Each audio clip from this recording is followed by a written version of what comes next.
Hey, I'm Tyler. And I'm Katie. You're listening to Not-Stalgia, the stars in your chicken and stars soup. Except now, you don't eat chicken and stars because you know that chicken is factory farmed. That's us in a nutshell. Chicken and stars. I don't know if I didn't have chicken and stars much, did you? You know, I had chicken and stars infrequently, but the popular You're Sick soup in my house was Mrs. Grass's. What's that? So it's regular chicken soup, but it has like this egg bouillon cube. It's like a waxy, weird egg of bouillon, like chicken bouillon broth, that you drop into the soup. What kind of packaging does this thing come in? Like a box. Okay, so everything's... What is the chicken stored in? There's no chicken, really. It's like a chicken broth. Okay, the chicken is contained in the broth. So you have dry noodles in your box. What are the noodles like? What kind of noodle? They're like a short spaghetti, but very short. They're like an inch long. Okay, go on. And then whoever was the sickest that day got to put the bouillon egg into the soup. Hey, which one of you has the most germs on your hands? You handle the food. I guess it's going to get boiled. Yeah. I've never heard of this. All we had was, Campbell's chicken noodle. Campbell's chicken and stars. They made both. Yeah. But I had the chicken noodle. But why wouldn't you eat stars? I don't know. I think, I think it's like everything. My mom probably had the Campbell's chicken noodle when she was a kid. Your mom probably had Mrs. Grassley's when she was a kid. And here we are. All right, Kate. Have you ever seen the film We're Back, A Dinosaur's Story? I don't think so, but I may have. I want to clarify. Because I remember like a hazy memory of like a dinosaur movie. What color is the T-Rex? Orange. Yes. Bing, bing, bing. That's this movie. Okay. This is hazy for me, too. What else do you remember? That's it. I want to clarify. There's an exclamation point after We're Back. So it's like, we're back! This began its life as a children's book written and illustrated by Hudson Talbot in 1987. Mm-hmm. Steven Spielberg created his own animation studio, Amblimation. Oh, Steven. Amblimation?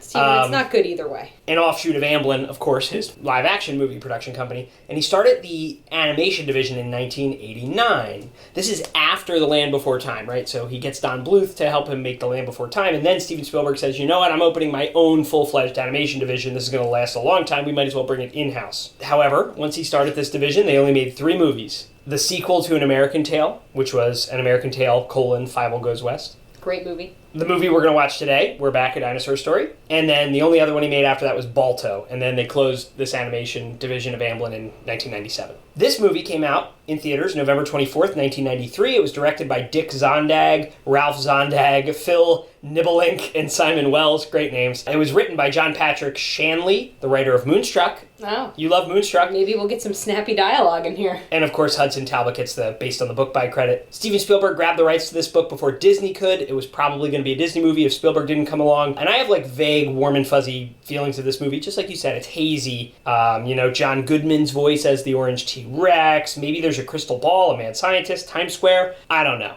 And as this is our third and final Steven Spielberg dinosaur movie from the late 80s and early 90s, we've done in a row here, this one's just interesting because even at the time, it was kind of advertised as Steven Spielberg's slightly more family-friendly alternative to his own movie, Jurassic Park. That came out in the summer of 93. This comes out in the fall. And it's like, if Jurassic Park was too intense for your kid, here's this other Steven Spielberg dinosaur movie. You ever think that some parents were like, oh yeah, we're going to watch Jurassic Park, so their kid didn't feel left out, but it was We're Back? Like how my mom told me that fish sticks were breadsticks? Years. Welcome, welcome. You've taken so long I almost gave up. But the good captain explained. You've had so many adventures. Well, you must be tired after such doings. I'm sure you'll sleep well tonight. Have your dreams of this beautiful world, and tomorrow you'll begin to fulfill the wishes of many children. Rhea Perlman? What are you doing here? Oh, I forgot. The cast is Julia so weird. Child? Walter Cronkite? The cast is so weird. Martin Short, Yardley Smith from The Simpsons, Jay Leno. Ew, Jay Leno. Thomas Dolby is doing songs. This is wild. Little Richard. We got Little Richard. The cast is pretty bizarre. It kind of feels like they were throwing darts at like a big dartboard where it was like, who's going to do the music? Little Richard. But the choices are like Little Richard, U2, Devo, and Weird Al Yankovic, you know? Oh, that would have been great. What do you think it was like growing up in the Zondag house? You think they're brothers? They have to be, right? No, Tyler, it's just two people with the last name Zondag, They could completely be not related. cousins? Oh, it's animated. Mom, if you're listening, I forgive you for the breadsticks, fish sticks thing. I understand that kids need protein. No, now there's a dinosaur. He's golfing. Why is he golfing? This is a little confusing. We've been spending time with these birds in a nest, which theoretically could take place in any time period. I assumed they were modern day. But now we're seeing a T-Rex on a golf course interacting with the birds. I don't like that T-Rex's snout. All right, so this T-Rex is telling us a story about how he used to be like violent and hungry and animalistic. And now he's civilized because he plays golf. Okay. Steven, I'm dubious. What is this? This is like an alien ship? This is really this is confusing like so some far. ancient alien shit right here. This is a big moth. A giant, wooden spaceship has just arrived. Yeah, it's kind of like a steampunk alien ship, right? And we are in prehistoric dinosaur times now. Wow, I don't remember any of this. All I remember is a crystal ball, Times Square, a 90s kid, and the T-Rex. The alien is trying to get the dinosaur to eat cereal? This is so confusing, Tyler. I don't like this. Why is that herbivore eating a hot dog? A triceratops is just munching hot dogs. Where are they getting all these hot dogs from? It's the Jurassic period. It's from the aliens. I don't like this. The aliens brought cereal and hot dogs. This is really confusing and high concept, right? These are good-looking hot dogs, though. Are they? In the tradition of cartoon food. Great-looking cartoon food. I'm so confused about this alien ship. Aliens have arrived to make the dinosaurs able to talk, be more human-like. Who's that? Is this a human? That's a man, Tyler. Huh. So this creepy old entrepreneur, he's like, I made a fortune on my brain grain cereal, and now I'm trying to give back. Give back to whom? Give what back? So this isn't a spaceship. It's a time-traveling ship. And he's got some kind of creepy wish radio. Oh, maybe it's not a crystal ball. Maybe it's bubbles that I'm remembering. Yeah. So the captain of this ship is like, all right, I'm going to take all these children's wishes about dinosaurs and make them come true. This is a terrible idea. He could spy on anyone who says the phrase, I wish, which mostly seems to be children. And I'm sure there was I wish I wasn't being abused. Yeah. I wish but that he decided had... he picks dinosaurs. I wish I had food security. Yeah. Yep, and he's like, a lot of these kids wish they could see a dinosaur. Well, that I can do. Why are we flying into space? I think I don't remember this because it's too complicated. This is the trippiest thing I've ever seen. The ship has flown up into space, and now they're advancing time, so we watch the Earth spin around really fast. It is pretty cool. Steven, are you okay? His name is Captain New Eyes. You know that thing in story writing where it's you're really only supposed to get the audience to suspend their belief for one big thing? We had the golfing dinosaur. We've had the brain grain cereal and a little alien guy. Now we have a time-traveling flying ship. It's like a big steampunk moth. We got a wish radio. We got an entrepreneur, a multi-millionaire who wants to give back. That's the part where I can't suspend my disbelief, let me tell you. New Eyes has an evil time-traveling brother who they have to avoid. Tyler, this is the weirdest shit you've ever shown me. They've used the word arrivederci twice in the span of 15 minutes, and I am suspicious about it. The dinosaurs are parachuting to Earth. This is so out there. Oh, now we got a cool kid who lives on a boat. He's 100% a Hudson River orphan, and now these dinos are parachuting right next to his houseboat and destroyed it. It's completely destroyed. Here's this streetwise kid from Queens about to show these dinosaurs how to love. Now this kid is operating a backhoe. This is like an OSHA nightmare. They're gonna have to shut this job site down. I think they were trying to check off all the things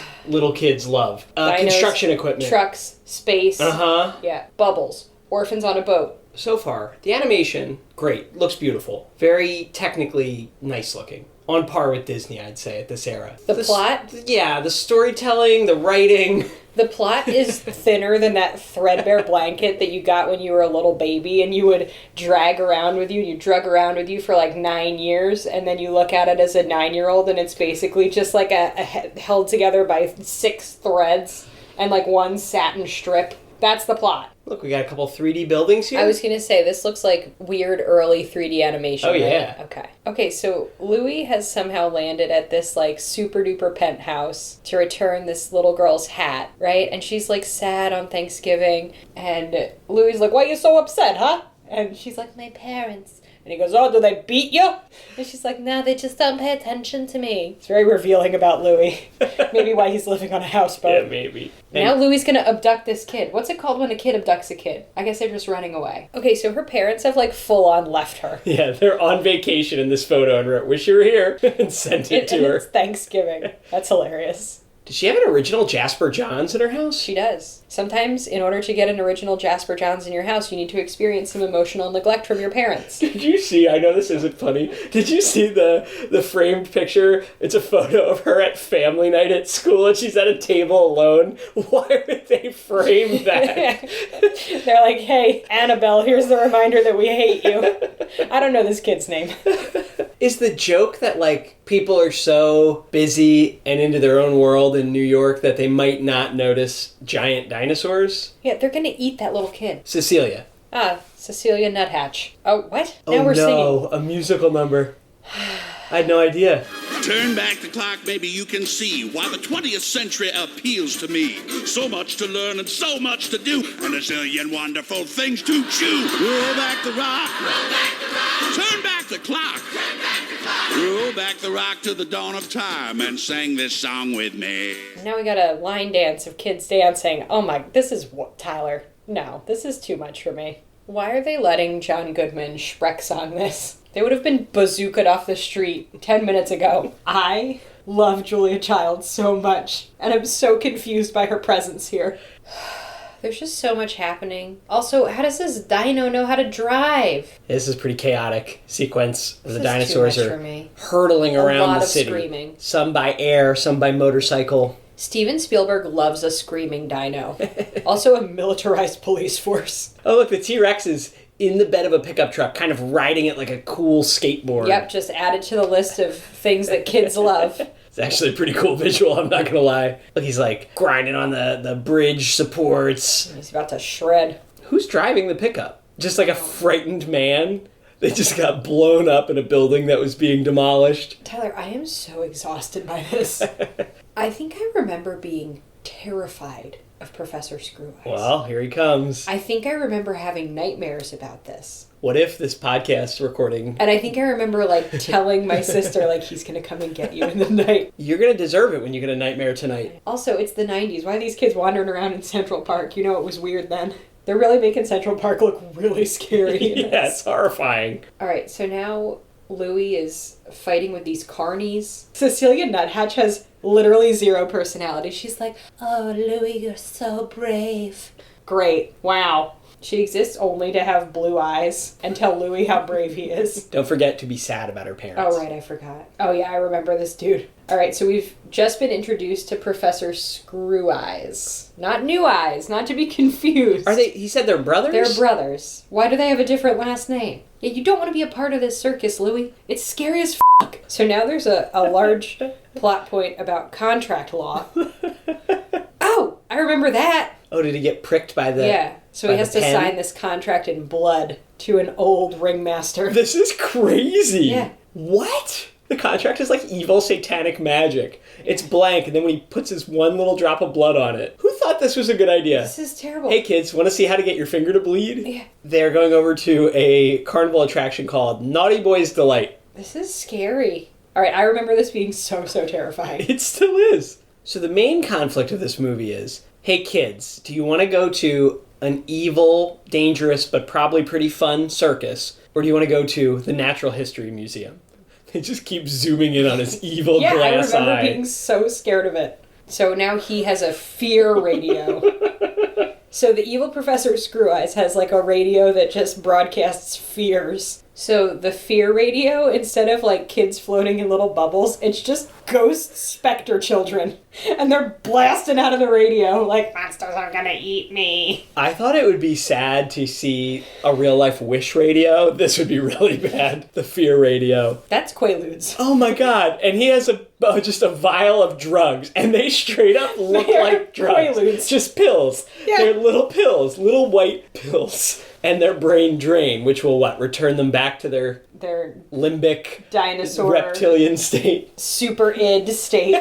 This is wild, my dudes. Wow. Do not watch this movie if you want to sleep ever again. What is that? Oh my god! So now he's hypnotized the children with his evil eye? He's giving the kids drugs. He just snapped a pill in half to have them share. What? So he devolved the children into chimpanzees because they took drugs. Because they signed a contract they didn't read before signing it in blood. So he's like, all right, if you take these Quaalude brain drain pills that will make you scary again, I will unturn these children into monkeys. I will return them to their original state. This is the fucking weirdest thing I've ever seen. They just met these kids like 6 hours ago. No one's going to miss them. One kid's an orphan, the other one's parents neglected. obviously don't want her yet. So there's like the body horror of being turned into a monkey. So they're trying to show us that like pills are evil, kind of. I don't know if any kid would get that message out of that, but... Tyler, if you could take a pill that would turn you into a monkey for a little bit, would you? If it was temporary, yeah. Are we supposed to feel sad right now? Tyler, I don't know how I'm supposed to feel.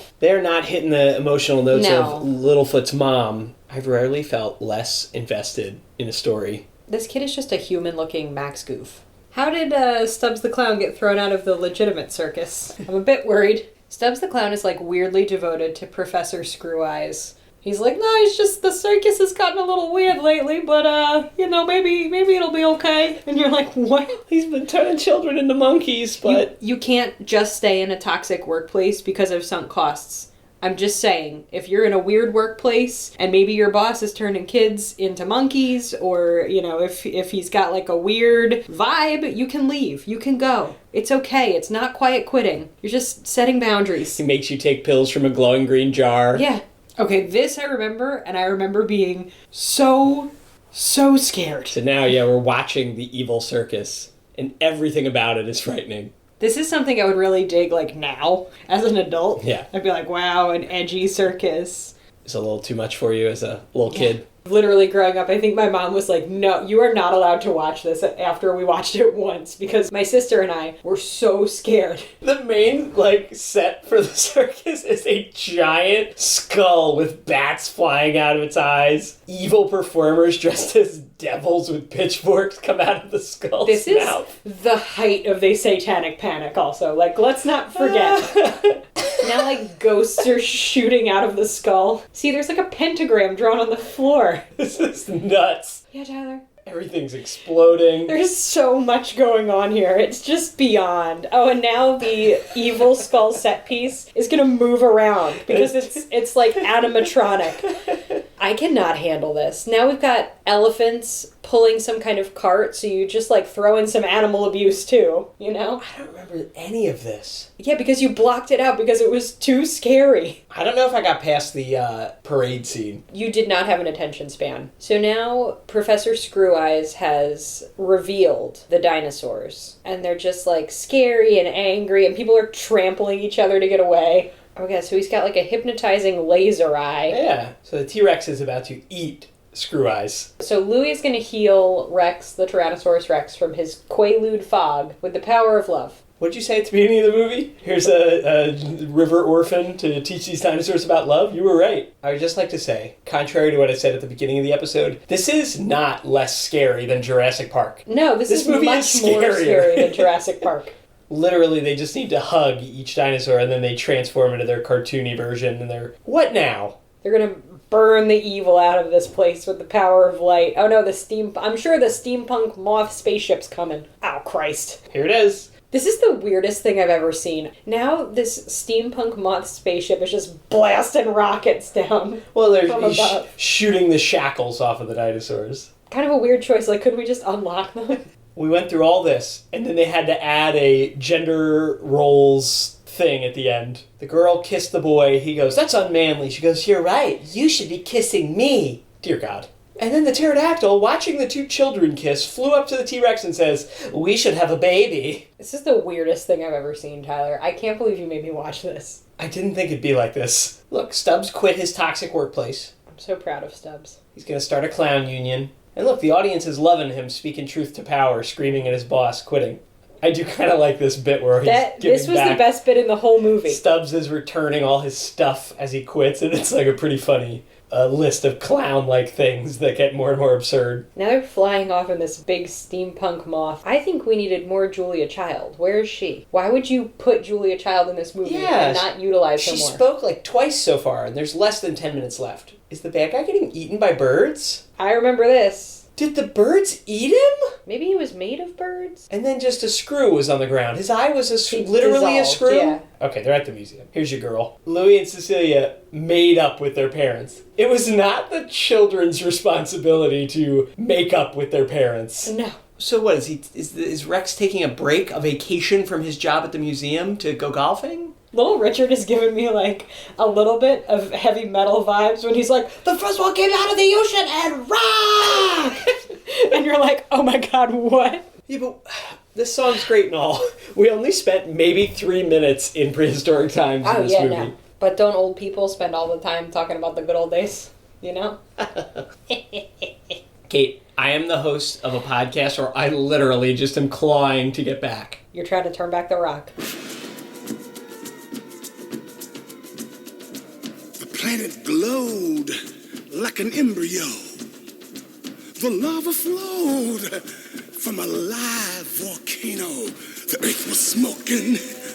Wombs were open. Not a word was spoken. As the first one came out of the ocean and rocked. Roll back the rock.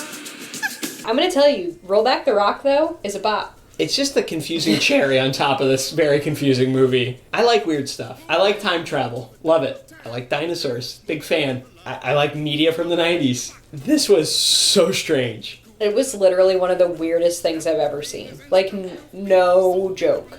Here, props to Spielberg for doing something very different from The Land Before Time, but this is like the opposite and not in a good way. Like, The Land Before Time, say what you will about it, I know they scream a lot, but very simple premise. Yeah. Dinosaurs separated from their parents, trying to migrate to a plentiful land because things are dangerous. Great, simple. Takes place in prehistoric times. Very easy to understand, follow. They do pretty interesting things with it. This movie, I'm not exaggerating when I say this is one of the most convoluted. It's probably the most convoluted premise I've ever seen for an animated children's film. And I think when I was little and I saw this, it made it that much scarier because I had no idea what was going on. Yeah. You know what I mean? Where you're like, why is the man in his eye? And he looks scary, and then like lasers are shooting out, and then there's dinosaurs there. Yeah. But also the Macy's Day Parade. And the spaceship looks like a pirate ship. It's just so weird. Oh, Martin Short was Stubbs the Clown. That makes sense. I can see that. Yeah, all right. Larry King as himself? When? What? When did that happen? Where was Larry King in this? I don't know. He must have been doing a news report somewhere. Oh, maybe. He missed it, or in the crowd. I don't care. Amblimation only made 3 movies, Kate. Can you believe it? We do need to watch An American Tail and Five Will Goes West, because Five Will Goes West, a bop. Five Will Goes West is good. I can't, in my mind, differentiate between the 2 movies. I remember them both being good, Uh-huh. but Five Will Goes West was my jam. How about Balto? Were you too old when Balto came out? No, we definitely watched Balto, and one of my favorite people in the world, my cousin, was really into Balto. Obsessed with Balto. Yeah. We'll get around to it. I mean, look, yeah, Five Will Goes West is definitely on our list. I am very interested, as you can tell, to revisit some of these more obscure, non-Disney animated movies from this era. But this one, ooh, baby. This was like when you were little and you were sick and like you weren't sure what was real and what wasn't real. Like this is like Did you almost die of a fever as a child? This I worries me because I want to watch all these other movies and I hope they're not this bad. I'm literally sitting, like sometimes when we finish the podcast, I get right up and I'm like, all right, we got to do chores, we got to do things. I'm sitting here just completely stunned. Like my legs don't even work. Okay, great cinema is supposed to make you feel something. They've made us feel something. It made me feel confused. So confused. Baffled. I'm a little scared. I'm grown and I'm scared. It's a weird one too, because like it's so weird, but it's not weird enough for me to say like everybody's got to go watch this. Yeah, no. It doesn't execute being super weird, you know, in like some gotta watch kind of way. Yeah, like a culty, like cult classic. It's like, just I gotta see it now. Bizarre. No, it's not like that. It's just like I'm scared and confused. Yeah. And I just don't want to do it anymore. Rank these 3. Ready? Jurassic Park, Land Before Time, this. Jurassic Park, Land Before Time, this. Yeah, I agree. Right? Totally agree. Jurassic Park, amazing. Super fun, wacky. Who's supervising these kids? But I get it. Land Before Time, a lot of screaming, kid actors, which we know my feelings about kid actors. Mm-hmm. This was rated G? This is the scariest thing that we've seen for the podcast. This should be rated NC-17. I've had enough. We're back. A dinosaur story featuring the voices of John Goodman, Roll back the rock to the dawn of time when Earth was smoking and the lava flowed. Martin Short, I like comedy myself. Jay Leno, You're gonna love this. Julia Child, Welcome, welcome. and Walter Cronkite. And that's the way it is. Well, roll back the rock. Turn back the clock. Based upon the best-loved children's book by Hudson Talbot. We're back. A dinosaur story. Where is Central Park? Did I do anything bad? No, you were great.